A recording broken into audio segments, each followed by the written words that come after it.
오늘 읽은 본문을 중심으로 함께 세워가는 교회라고 하는 제목으로 말씀을 나누기 원합니다. 여러분, 우리가 에베소서 말씀을 통해서 공동체에 대한 부분을 좀 살펴봤는데요. 에베소서는 교회와 관련된 책입니다. 성경에서 교회에 관해서 가장 심도 있게 다루고 있는 책이 있다면 바로 에베소서입니다. 저는 오늘 본문을 통해서 우리가 속해 있는 이 신앙 공동체인 교회가 무엇인지에 대해서 함께 살펴보고 또 우리가 교회를 어떻게 함께 세워가야 할지를 좀 생각해보는 시간을 가지겠습니다. 본문을 살펴보기에 앞서서 먼저는 교회에 대한 기본 개념을 좀 정립하고 넘어갈까 합니다. 제가 여러 번 좀 말씀드린 기억이 있는데요. 교회에 대해서 이야기할 때 여러분이 오해하지 말으셔야 할 것은 교회는 건물 개념이 아니고 사람 개념이라는 사실을 기억하셔야 합니다. 교회는 뜻이 뭐냐면 부름받은 사람들의 모임, 이게 교회입니다. 하나님으로부터 부름받은 사람들의 모임이 바로 교회예요. 우리가 지금 오늘 예배드리기 위해서 이곳에 와 있어. 이 장소.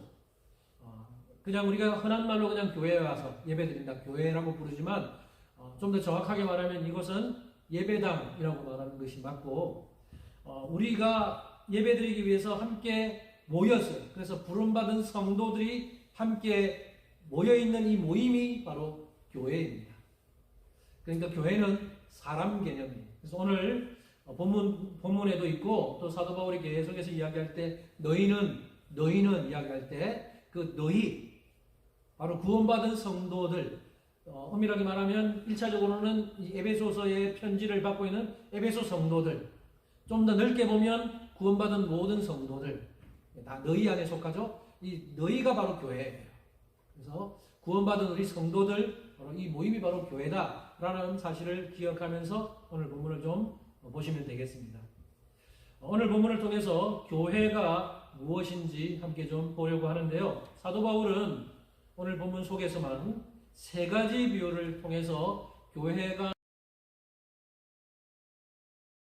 첫째는 시민이고 두 번째는 권속이고 세 번째는 지어져가는 성전 건물을 통해서 설명을 하는데 하나씩 좀 보겠습니다. 자, 첫째, 교회를 시민에 비유하고 있습니다. 시민에 비유해서 설명합니다. 여기서 시민은 나라 개념을 가지는 거예요. 나라 개념. 그렇죠? 여러분은 어느 나라 시민입니까? 대한민국 시민도 있고 또 어떤 분들은 미국 시민도 있고. 그렇죠? 나라, 대한민국이라는 나라, 미국이라는 나라의 시민, 나라 개념이에요. 시민. 바울은 두 구절을 대조하면서 설명하는데요. 한번 그 대조적인 두 구절을 보려고 합니다. 먼저 오늘 본문은 아닌데 바로 앞에 나오는 12절, 2장 12절에서는 이렇게 말씀합니다. 그때에 너희는 그리스도 밖에 있었고 이스라엘 나라 밖의 사람이라 약속의 언약들에 대하여는 외인이요 세상에서 소망이 없고 하나님도 없는 자이더니 이건 우리가 예수 믿기 전의 상태입니다. 예수 믿기 전에 우리가 구원받기 전에 우리는 그리스도 밖에 있습니다. 이스라엘 나라의 밖의 사람이고 우리는 외인이라고 말합니다. 소망도 없고 하나님도 없던 자. 이게 바로 예수 믿기 전에 우리의 상태를 바울이 이야기하는 거예요. 그러다가 이제 오늘 본문에서는 예수 믿은 후에 우리가 어떻게 바뀌었는지 아주 대반전의 이야기를 합니다. 19절, 오늘 이거 본문 19절 상반절 이렇게 말씀합니다. 그러므로 이제부터 너희는 외인도 아니요 나그네도 아니요 오직 성도들과 동일한 시민이요. 우리의 신분의 변화, 완전한 신분의 변화가 일어났음을 말합니다. 즉 저와 여러분은 이전에는 이스라엘 나라 밖의 사람이고 우리는 이방인들이었는데 이제는 하나님 나라 안에 들어와 있는 시민, 곧 하나님의 백성이 되었다는 것입니다. 앞서 제가 시민은 나라 개념이라 그랬어요. 그래서 어떤 대한민국의 시민 또는 미국의 시민. 그런데 오늘 바울의 말씀에 의하면 우리는 어느 나라의 시민입니까? 하나님 나라의 시민입니다. 예수 믿기 전에는 하나님 나라의 시민이 아니었는데 예수 믿고 난 다음에 우리는 하나님 나라의 시민이 되었어요. 하나님 나라의 백성이 되었다는 것입니다. 이제는 이방인들, 사실 저와 여러분들은 이방인들, 유대인이 아니었잖아요. 이제 이방인들도 하나님 나라 안에 들어와서 하나님 나라의 백성, 시민으로 살 수 있게 되었다는 것을 말하고 있습니다. 그래서 우리는 바로 교회인데요. 교회는 바로 이제 하나님 나라의 시민들이잖아요. 자, 두 번째로 바울은 교회를 뭐에 빗대어 설명하냐면 하나님의 권속을 비유로 들어서 설명합니다. 권속이 뭡니까? 권속은 좀 약간 어려운 말이긴 한데 사전 찾아보면 권속은 한 집에 함께 사는 식구 또는 가족이라는 뜻입니다. 권속. 여러분 앞에 말했던 시민이 나라 개념이었다면 권속은 이제 가족 개념입니다. 하나님의 권속이라는 말은 하나님의 가족이라는 의미예요. 이제 하나님 가족의 일원이 되었다는 것입니다. 다시 말해서 우리가 하나님의 가정에 속한 자녀가 되었다는 거예요. 바울은 그래서 에베소서를 쓰면서 주로 하나님을 아버지라고 묘사하고 우리를 자녀라고 묘사합니다. 하나님을 아버지, 우리를 자녀. 이건 이미 가족 개념을 염두에 두고 그렇게 기록하는 거예요. 여러분 성경에서 교회를 가리키는 용어들 중에 가장 기본적인 용어가 바로 이 가족이라는 거예요. 우리가 그래서 가족입니다.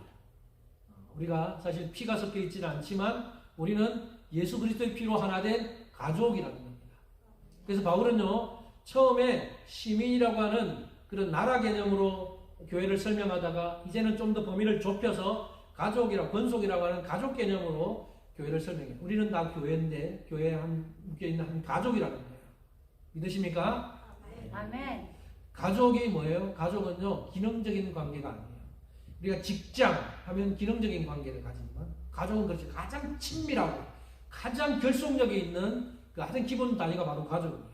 바로 바울은 교회가 바로 그런 하나님의 가족이다 이렇게 설명하고 있는 거예요. 여러분 그러니까 우리는 기능적으로 서로 대하면 안 돼요. 우리는 진짜 가족처럼 하나님 나라의 가족임을 알고 하나님의 가정의 가족임을 알고 그렇게 대해야 됩니다. 서로 어떤 목적을 위해서 이루기 위해서 우리가 이곳에 온 게 아니에요. 하나님의 구원받은 백성으로서 함께 모여서 하나님의 가족이 되었기 때문입니다. 여러분 우리 이 사실을 기억하면서 우리에게 자녀라는 신분 주신 하나님, 우리에게 하나님의 자녀로서의 그 영광스러운 상속권을 주신 하나님 앞에 우리는 감사해야 될 것입니다. 이것이 바울이 교회를 설명하는 두 번째 비유에 대한 설명입니다. 세 번째, 교회를 지어져가는 성전 건물에 비유하고 있습니다.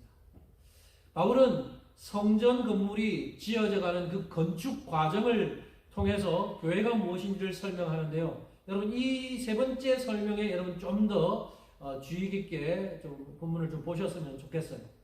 앞에서 언급한 그 두 가지 설명도 훌륭하지만 이 세 번째 비유는 교회가 무엇인지를 가장 잘 드러내주는 비유라고 할 수 있습니다. 질문 한번 해볼게요. 마음속으로 한번 대답해 보세요. 건물을 구성할 때 가장 중요한 요소가 뭘까요? 건물을 구성하는 중요한 요소들에는 어떤 것이 있을까요? 지금 우리 이 건물 아주 이쁘게 지어졌어요. 잘 지어졌는데 이런 건물들을 지을 때 가장 중요한 요소들 뭐가 있을까요? 뭐 여러 가지 있을 수 있어요. 그 중에 가장 기본적인 거 세 가지를 들자면 하나는 기초, 또 하나는 뼈대, 또 하나는 지붕입니다. 뭐 다른 요소들 다 있을 수 있지만 기초와 뼈대와 지붕이 있어야 건물이 되는 거죠. 여러분 건물 지을 때 기초가 튼튼하지 못하면 아무리 뼈대가 튼튼해도 기초가 튼튼하지 못하면 곧 무너지고 맙니다. 예수님의 산상수훈을 제가 비유로 든 적이 있는데 예수님께서 반석 위에 지은 집과 모래 위에 지은 집을 비유로 말씀하실 때 그 중요성이 어디에 있어요? 기초의 중요성이 있습니다. 모래 위에 짓느냐 반석 위에 짓느냐. 모래 위에 지은 집은 기초가 튼튼하지 못해서 곧 무너지지만 반석 위에 지은 집은 기초가 튼튼하기 때문에 무너지지 않아요. 그만큼 기초가 중요해요.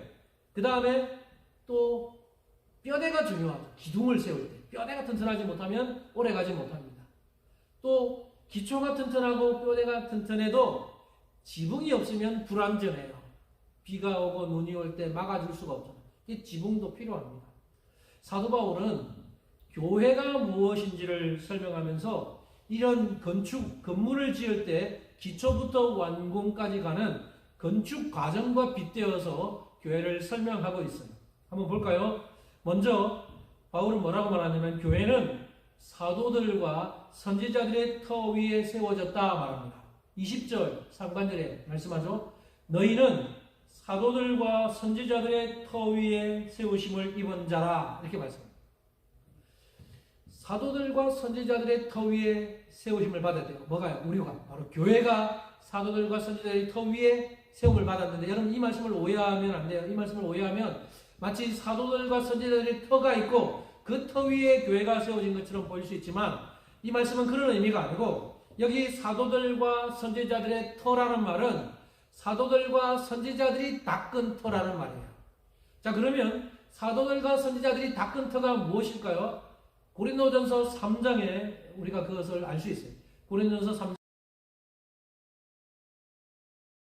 3장 보이시는 분 같이 한번 읽어볼까요? 자, 시작. 내게 주신 하나님의 은혜를 따라 내가 지혜로운 건축자와 같이 터를 닦아주며 다른 이가 그 위에 세우나 그러나 각각 어떻게 그 위에 세울까를 조심할지니라. 이 닦아준 것 외에 능히 다른 터를 닦아줄 자가 없으니 이 터는 예수 그리스도라. 아멘. 아멘. 이 터는 뭐라고요? 예수 그리스도다. 사도들과 선지자들이 닦은 터가 무엇인지를 정확하게 보여주고 있어요. 바울을 비롯해서 여러 사도들과 선지자들이 열심히 터를 닦았는데 그 터는 다름 아닌 예수 그리스도의 터라는 거예요. 예수 그리스도의 터를 닦았다는 거예요. 터가 뭡니까? 터라고 되어 있는 이 헬라어 데멜리오라고 하는 단어는 기초 또는 토대라는 뜻을 가집니다. 그렇게 보면 교회는 뭐라고요? 사도들과 선지자들이 열심히 닦아놓은 예수 그리스도의 기초 위에 세워진 것이랍니다. 좀 더 보충하자면 예수 그리스도의 복음의 기초 위에 교회가 세워졌다는 것입니다. 아멘. 그렇죠? 교회는요 아무 때나 때 세워진 게 아니에요. 예수 그리스도의 기초 위에 세워졌는데 그 복음의 기초 위에 교회가 세워진 거예요. 아멘. 기억하십시오. 두 번째, 교회는 예수 그리스도를 모퉁이 돌로 해서 세워졌다고 말합니다. 20절 하반절이에요. 방금 읽은 그 보면 바로 그 다음인데 이렇게 말씀하죠. 그리스도 예수께서 친히 모퉁이 돌이 되셨느니라. 아멘. 교회는 뭐냐? 교회는 첫 번째 예수 그리스도의 그 터 위에 사도들이 닦아놓은 예수 그리스도의 그 복음의 기초 위에 세워졌는데 뭘 모퉁이 돌로 하냐? 예수 그리스도께서 친히 모퉁이 돌, 교회의 모퉁이 돌이 되셔서 교회가 세워졌다는 거예요. 모퉁이 돌은 문자적으로는 구석진 곳, 그죠? 모퉁이 끝 또는 구석머리 이런 뜻을 가집니다. 그래서 어떤 건물을 지을 때 양쪽 그 끝에 모퉁이 돌, 기초돌을 놓아서 건물을 짓는 것입니다. 그래서 벽과 벽이 이렇게 모퉁이 양 사각에 모퉁이에 그 기초돌을 놓고 모퉁이 돌을 놓고 그 위에 벽을 이렇게 세워가죠. 그래서 벽이 만나고 이렇게 해서 계속 건물을 올려가는 거죠. 바로 그 모퉁이들 역할을 하는 것이 예수 그리스도라는 거예요. 그래서 교회는요, 모퉁이 돌이신 예수님 위에 건물을 세워가고 벽을 쌓아가고 그래서 교회를 완성해 가는 거예요. 이것이 바로 교회입니다. 고대 근동에 바울이 살았던 그런 고대 근동 시대에는 모퉁이 돌을 놓고 나서 그 건물을 짓는 주인이 자기 이름을 모퉁이 돌에 적었대요. 그래서 모퉁이 돌을 놓고 자기 이름을 적는다는 게 뭐예요? 이 모퉁이 돌 위에 내 이름을 적어서 이 건물은 내 거야. 내가 이 건물의 주인이다 하는 걸 표시하는 거예요. 그래서 그렇게 보면 예수님이 모퉁이 돌이 되셨다는 것은 예수님이 이 교회의 주인이라는 것을 가리킵니다. 예수님은 교회의 기초이기도 하시지만 교회의 주인이기도 하셔요. 여러분 이사야가 예언했던 말씀을 한 구절 보려고 하는데 이사야 28장 16절 오래전에 이사야 선지자가 예언한 말씀이 이렇게 말씀합니다. 그러므로 주 여호와께서 이같이 이르시되 보라 내가 한 돌을 시온에 두어 기초를 삼았느니 곧 시험한 돌이요 귀하고 견고한 기초돌이라. 그것을 믿는 이는 다급하게 되지 아니하리로다. 여기 하나님께서 말씀하실 때 보라 내가 한 돌을 시온에 두어 기초를 삼았다. 하나님께서 이미 예수 그리스도를 기초돌로 해서 모퉁이 돌로 해서 이렇게 삼으신 것을 예언하셨는데 예수님이 이것을 성취하시는 거예요. 예수님께서 친히 성전의 모퉁이 돌이 되심으로 이 말씀을 성취하셨습니다. 그러므로 교회는요 예수 그리스도의 복음의 기초 위에 세워졌고 예수 그리스도를 그 모퉁이 돌로 해서 세워졌는데 교회의 기초가 되시는 분이 예수님이시고 또 교회의 주인이 되시는 분이 예수님이십니다. 예. 교회의 주인은요 목사도 아니고 장로도 아니고 예수님이 바로 교회의 주인이세요. 아멘. 그러나 여러분 교회는요 이 정도로 다 완성되는 게 아니에요. 사도들과 선지자들의 땀과 헌신으로 예수 그리스도의 터가 잘 닦여지고 예수님께서 친히 모퉁이 돌이 되심으로 건물 짓기 위한 기초가 다 마련되었지만 이 위에 점점 벽을 쌓으면서 건물을 완성해 가야 돼요. 그래서 교회가 완성되려면 그 모퉁이 돌과 모퉁이 돌을 연결해서 이 벽을 쌓아서 지붕을 덮는 것까지 해야 교회가 완성되는 거죠. 아직 완성되는 게 아니라는 거죠. 그러면 그건 누구의 역할일까요? 자, 옛날에 그 사도들과 선지자들이 예수 그리스도의 터 위에 기초를 잘 다져놨어요. 그 다음에 예수 그리스도께서 모퉁이 돌이 되셔서 교회의 기초가 되셨어요. 자, 이제 그러면 벽을 쌓고 지붕을 세우는 것은 누구의 역할입니까? 바로 사도들과 선지자들의 뒤를 잇는 우리 모든 그리스도인들이 해야 할 역할이라는 겁니다. 사도들과 선지자들이 가장 먼저 예수 그리스도의 터를 닦는 사명을 감당했다면 그 사명이 그들에게 부여된 사명이었다면 이제 후대의 모든 그리스도인들은 그 터 위에 다른 돌을 하나씩 쌓아서 벽을 차근차근 쌓아 올려서 교회를 완성해 가는 것, 이게 우리에게 주어진 사명이라는 겁니다. 오늘 본문 21절과 22절 한번 보겠습니다. 오늘 본문 21절과 22절 같이 한번 읽어볼까요? 자, 시작. 그 안에서 건물마다 서로 연결하여 주 안에서 성전이 되어가고 너희도 성령 안에서 하나님이 거하실 처소가 되기 위하여 그리스도 예수 안에서 함께 지어져 가느니라. 아멘. 교회가 무엇인지를 이 두 구절을 통해서 아주 바울이 우리에게 자세하게 설명해 줍니다. 한번 보세요. 여러분 건물을 지을 때 견고한 모퉁이 돌을 중심으로 이제 건축 재료들을 놓아서 벽을 하나씩 쌓아갑니다. 그래서 웅장한 건물을 완성해 가는 것처럼 교회가 그렇다는 거예요. 교회 역시 각 지체들인 성도들이 서로 긴밀하게 연결되어서 주 안에서 거룩한 성전으로 지어져 간다는 거예요. 자, 여러분 제가 이 줄을 쳐놨어요. 21절과 22절에서 우리가 좀 주목해야 될 표현이에요. 먼저 줄을 쳐놨는데 여기 보면 성전이 되어가고 그 다음에 함께 지어져 가느니라.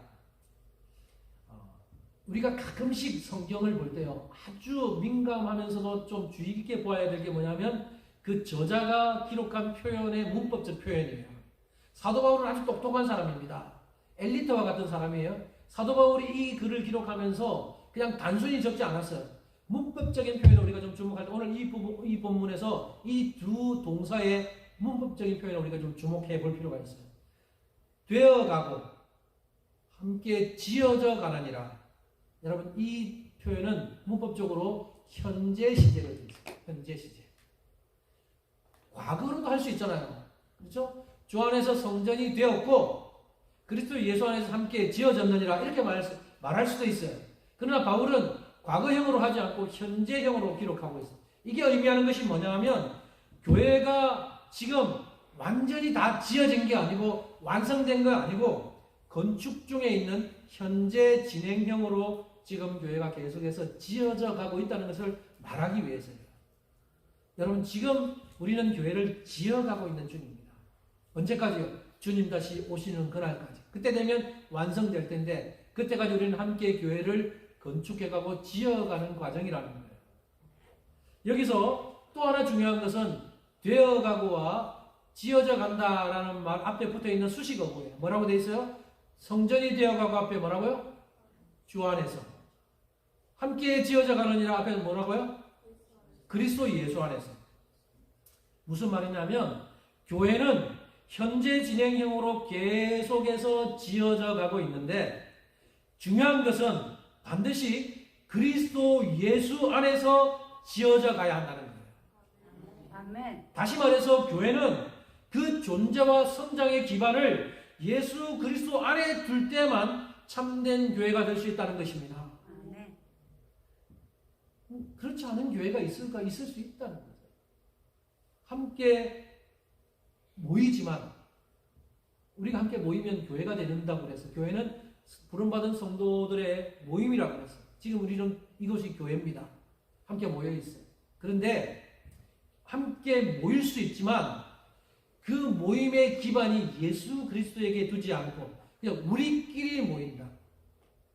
성도들이 우리끼리만 그게 사실 불가능한 건데 어떤 사람은 우리끼리만 모여서 그냥 잘 먹고 잘 먹고 맛있는 거 해먹고 막 이렇게 해먹고 이렇게 예수님이 빠져있는 예수님이 기반이 되어 있지 않은 우리만의 어떤 모임이라면 그건 교회가 아니라는 거죠. 명목상 성도들이 모였다고 하지만 그거는 예수님께 기반을 두지 않은 예수님 안에서 모임이 아니면 그건 교회가 아니고 개모임이라는 거예요. 이런 모임이 있을 수 있다는 거예요. 교회 안에 모이지만 자기들끼리만 모여요. 그래서 그냥 놀러 다니고 맛있는 거 해먹고 이름은 성도들이 모임일 수 있지만 예수님이 빠져있는 그리스도 안에서 모임이 아니면 그건 교회가 아니라는 겁니다.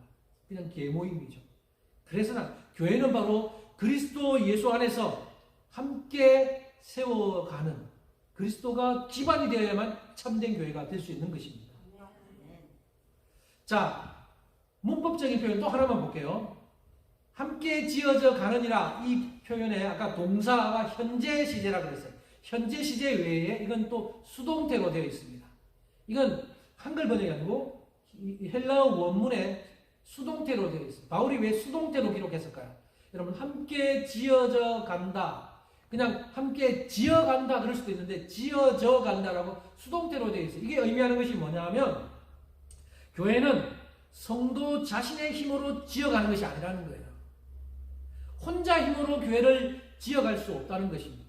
지어져 간다는 수동태가 의미하는 것은 바로 그 앞에 있는 것처럼 성령 안에서 예수 그리스도 안에서 지어져 갈 때 우리는 내 힘으로 교회를 만들어가는 것이 아니라 성령의 능력으로 그리스도의 힘을 가지고 교회를 지어가는 것이 참된 교회라는 것을 이야기하는 거예요. 아멘. 여러분 성령의 주도적인 은혜 가운데서 교회가 세워져 가야 돼요. 잘난 사람들이 많이 모여있을 수 있어요. 어떤 사람은 엘리트들이 모여있는 교회들이 있습니다. 유명한 대학교를 나오고 머리가 똑똑하고 그런 사람들이 많이 모여있으면 참된 교회가 될 것 같죠. 그렇지 않다는 거예요. 성령의 주도적인 사역 안에서 때로는 글도 모르는 사람이 있을 수 있고 그렇지만 예수 그리스도 안에서 성령의 주도적인 은혜를 힘입을 때 교회가 세워져 가는 것이지 그런 성령의 은혜 없이 주님의 도우심 없이 똑똑한 사람들이 모여서 교회를 만들어가면요 그 자기들만의 교회를 만들어가는 거죠. 참된 교회가 아닌 것입니다. 이게 굉장히 중요해요. 사도 바울이 그래서 이런 문법적인 표현을 통해서 교회가 무엇인지 우리에게 설명하고 있는 겁니다.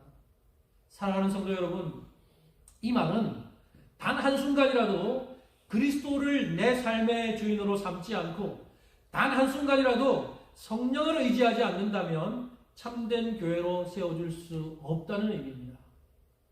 교회가 유기체로서 생명을 유지하고 성장하기 위해서는 예수 그리스도를 교회의 머리로 삼고 그 예수 그리스도의 명령에 순종하면서 교회를 보호하시고 지켜주시는 성령님의 도우심을 의지해야 교회가 세워져 나갈 수 있는 거예요. 그것이 참된 교회가 되는 것입니다. 아멘. 저는 우리 캐롤라이나 교회가 그런 교회가 되기를 간절히 바랍니다. 아멘. 한 가지만 더 살펴보겠습니다.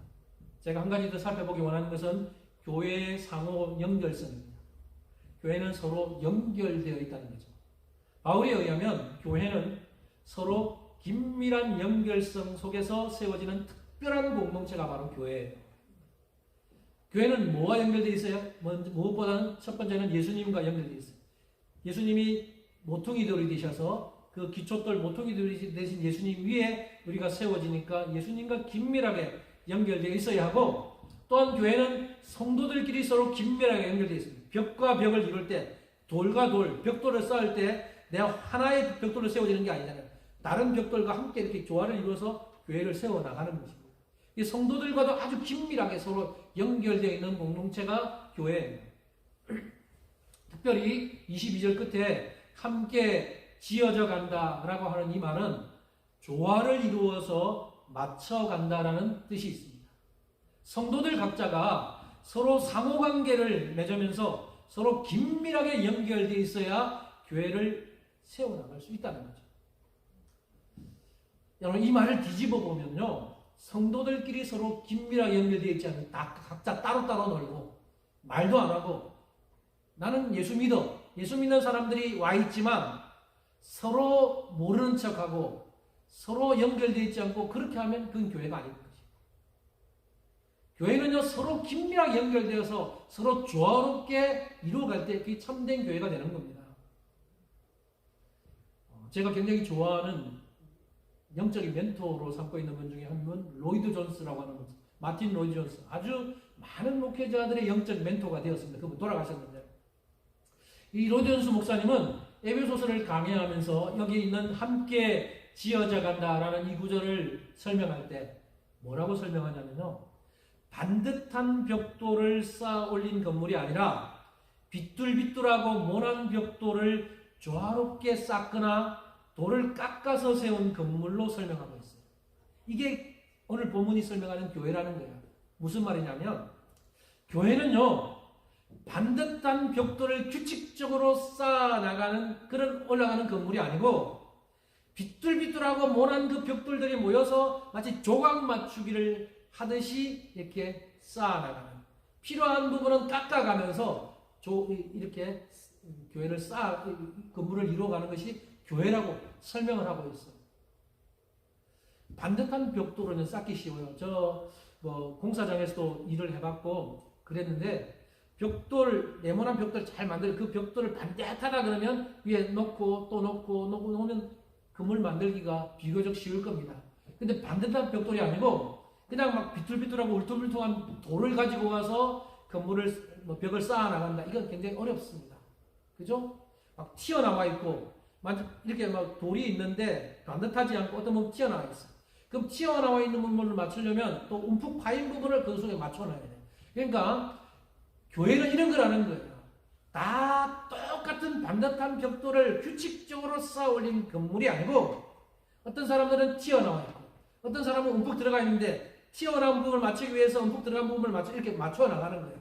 또 안 되겠으면 깎아서 교회를 이루어가는 거예요. 이게 교회라고 로이드 존스는 설명을 하고 있습니다.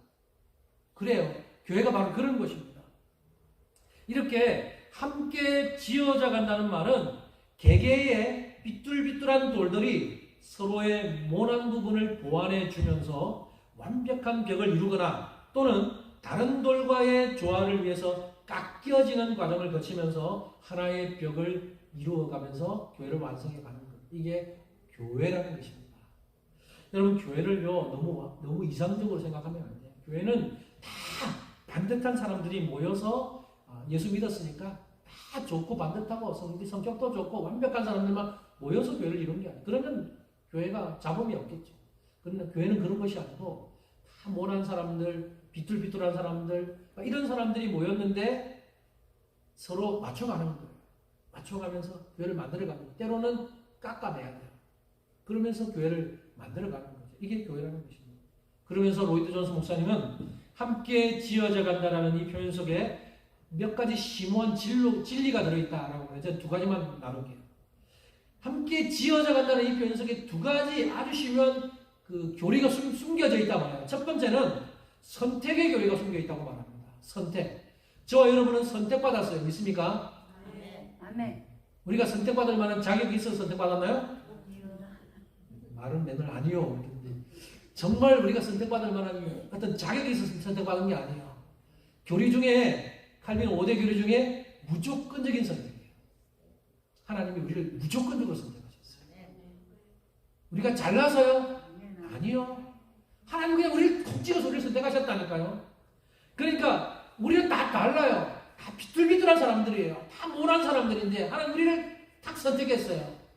어떤 집사님은 이 부분이 좀 모났고 그런데 그것을 하나님이 이렇게 너 교회를 이룰 때 그래 다 똑똑하지 않고 다 문제가 있지만 그런 우리가 서로 조화를 이루어서 교회를 이루라. 하나님 우리를 그렇게 선택하셨을 때 우리가 잘나서 선택받은 것이 아니라 하나님 우리를 몰았음에도 불구하고 울퉁불퉁하고 비뚤어졌음에도 우리를 선택해 주셨다는 겁니다. 바로 이 함께 지어져 간다는 이 표현 속에서 우리의 그 선택 교리를 이야기합니다. 너무나 감사해요. 그래서 개성이 뚜렷한 4차원과 같은 사람들도 선택받을 수 있고 그런 사람들도 하나님 앞에서 교회를 이루는 그 벽돌 하나가 될 수 있다는 거죠. 여러분 교회의 건물을 이루는 것은 똑같은 공장에서 탁 찍어내서 반듯반듯하게 찍어낸 돌들이 아니고 다 다른 돌들이죠. 우리 모난 돌들. 서로 긴밀하게 연결되어 있습니다. 여러분 옆에 있는 권사님, 옆에 있는 집사님, 옆에 있는 우리 아들들 이거 뭐 다 다르지만 서로 연결되어서 교회를 만들어가는 거예요. 꼭 기억하십시오. 이게 바로 교회입니다. 기독교는 특정한 부류의 사람들만을 겨냥하지 않아요. 중산층의 기독교 이런 말은 없습니다. 중산층의 기독교라는 어떤 특정 계층만의 기독교는 존재하지 않아요. 똑똑하고 잘난 사람들만 모아놓으면 하나님이 더 영광 받으실 것 같아요. 우리 생각에는. 그러나 그렇지 않다는 겁니다. 기독교는 그런 종교가 아니에요. 고린도전서 12장에서 말씀하는 것처럼 덜 요긴하게 보이는 지체가 오히려 더 크게 사용될 수 있는 것이 바로 교회입니다. 어떤 사람들은 뭐 재능도 없어 보이고 좀 못나 보이고 저 사람이 뭘 할 수 있겠나 싶은데 하나님은 그런 사람을 들어서 사용하시는 거예요. 그래서 잘난 사람을 부끄럽게 하시는 겁니다. 이게 교회에서 일하시는 하나님 방식이에요. 그러니까 절대로 내가 잘났다 그렇게 우쭐대서는 될 수는 없는 겁니다. 기독교의 영광은 서로 다른 부류의 사람들이 모여서 아름다운 조화를 이루는 것을 통해서 이루어가는 것입니다. 두 번째, 함께 지어져 간다는 이 표현 속에 뭐가 숨어 있냐면 우리는 반드시 교회를 이루기 위해서 반드시 깎이고 다듬어지는 과정이 필요하다는 것을 보여줍니다. 여러분, 깎여지는 게 쉽지 않습니다. 깎아낸다. 깎이는 입장에서는 고통이 있는 거예요. 건축자가요, 어떤 건물을 세울 때 돌을 선택하는 것도 건축자의 마음입니다. 건축하는 사람이 어떤 돌을 선택했어요. 근데 그걸 가지고 깎아내는 것은 건축자가 필요에 따라 이 부분은 이렇게 좀 들어가야 되겠고 깎아내는 거예요. 그래서 건물을 세우기 위해서. 마찬가지로 하나님께서 우리를 선택하고 나서 때로는 우리를 깎아가십니다. 너 이 부분 좀 깎여야 되겠다. 하나님 깎아가세요. 그러면서 교회를 만들어가는 거예요. 함께 지어져가는 성전이 되기 위해서는 하나님의 망치에 맞아서 깎여지고 깨어지는 근본적인 변화가 우리에게 있어야 한다는 것을 말하는 거예요. 여러분, 주님의 교회는 다양한 사람들이 조화를 이루면서 세워가는 공동체가 맞지만 다른 지체들과의 조화를 이루기 위해서는 나의 고집, 나의 사고방식 이런 것을 깎아내고 주님이 원하시는 성품으로 다듬어져 갈 때 비로소 주님의 교회를 완성되고 이룰 수 있다는 것입니다. 이제 말씀을 좀 정리하겠습니다. 사랑하는 여러분, 저와 여러분들은 비뚤비뚤하고 모난 돌들이었지만 하나님의 무조건적인 선택에 의해서 하나님의 교회, 주님의 교회를 이루는 구성원들이 되었습니다. 우리가 주님의 교회를 이룰 때 이 교회를 완성해 개성이나 나의 어떤 성격들도 기질 이런 것도 제거할 필요는 없습니다. 완전히 제거할 필요는 없습니다. 하지만 우리가 하나님의 교회, 주님의 교회를 이루기 위해서 반드시 한 가지 제거해야 할 것이 있다면 그건 바로 나의 자아예요. 나의 자아를 죽여가야 합니다. 기독교는 자기 부인의 정도입니다. 철저히 자신을 죽이고 자기 부인을 해야만 주님의 제자가 될 수 있습니다. 예수님이 말씀하셨어요. 너희들이 나를 따르려냐? 나를 따라오려거든 자기를 부인하고 자기 십자가를 지고 나를 따라야 된다. 자기를 부인하지 않으면 주님을 따를 수 없어요. 아멘. 자신의 자아가 여전히 살아있고 자기 부인을 하지 않는 사람은 교회를 세우는데 오히려 방해가 되는 거치는 돌에 불과합니다. 저를 비롯해서 우리 모두가요, 교회를 세워가야 되는데 아직 완성되지 않아서 우리는 세워가는 현재 진행형인데 이 교회를 세워감에 있어서 우리는 다 필요하고 요긴한 돌이 되어야 되지 거치는 돌, 걸림돌이 되면 안 돼요. 교회 안에는 오늘날 거치는 돌이 얼마나 많은지 모릅니다. 자신의 자아를 죽이지 않아요. 자기 고집을 꺾지 않아요. 자기 사고방식으로 밀어붙여요. 그래서 교회의 질서를 깨뜨리는 사람들이 많아요. 그래서 교회가 삐걱삐걱대고 교회가 무너지고 그런 것들이 바로 자기의 자아를 죽이지 않아요. 그래서 그런 거죠. 여러분, 교회가 바르게 세워지고 하나님 나라의 완성되기까지 교회는 우리를 계속 세워나가야 되는데, 교회가 무너지지 않기 위해서는요, 나의 자아를 이렇게 깨뜨리고 깎아요. 나 때문에 지금 교회가 기울고 있어요? 그러면 안 되는 거죠. 내가 지금 튀어나와 있기 때문에 그러면 나를 깎아 나가는 겁니다. 교회를 세워나가는 거죠. 여러분, 우리가 비뚤비뚤한데 그 비뚤비뚤한 것이 남들과의 조화를 통해서 튼튼한 교회를 만들어 가야 되는데, 비뚤비뚤한 부분이 다른 사람을 찌르는 도구가 되면 안 돼요. 교회가 힘들어지는 겁니다. 이제 말씀을 마칠게요. 우리 캐롤라이나 교회는 어떤 교회가 되어야 할까요? 여러분, 우리 교회는 지금 세워져 나가고 있는 중, 29년이라는 역사 동안 지금까지 계속 세워져 나가고 있는데, 여러분, 저는 29년의 과거 역사는 다는 몰라요. 이제 한 몇 개월밖에 안 됐기 때문에. 그러나 29년의 역사를 뒤돌아볼 때요, 교회가, 우리 생각은 정말 잘 성장해서 반듯하게 교회가 세워져 나가면 좋겠는데, 때로는 휘청휘청하고, 때로는 흔들리고, 때로는 그 가운데는 나의 자아를 죽이지 못해서 그럴 수도 있고, 내가 깎여야 되는데 깎이지 못해서 그럴 수도 있습니다. 그러나 여러분, 과거가 중요하지 않아요. 현재가 중요하고 미래가 중요합니다. 저는 우리 캐롤라이나 교회가 앞으로 어떻게 세워져 갔으면 좋겠느냐. 우리 권사님 모양도 다르고 성격도 다르고, 우리 집사님, 그리고 뭐 우리 아이들, 다 우리 서로 다른 사람들이 모여 있지만, 다른 사람들이 모여 있어서 그 다양함을 가지고 서로 조화를, 긴밀하게 조화를 이루어가면서 그런 아름다운 교회, 좋은 교회를 만들어 갔으면 좋겠고요. 하나님이 때로는 우리를 이렇게 깎아 가실 때, 하나님 아프지만 하나님 나를 깎으시면 깎여 갈게요. 하나님이 나를 치시면 내가 좀 이 부분 내려놓으시면 내려놓을게요. 그러면서 우리의 원한 부분들을 깎아가면서 그렇게 교회를 세울 때 하나님이 기뻐하시는 교회를 만들어갈 수 있을 겁니다. 아멘. 저는 우리 교회가 그렇게 서로 아름다운 긴밀한 조화를 통해서 아름답게 세워져가는 그런 교회가 되기를 주님의 이름으로 축복합니다. 아멘. 같이 한번 기도합시다.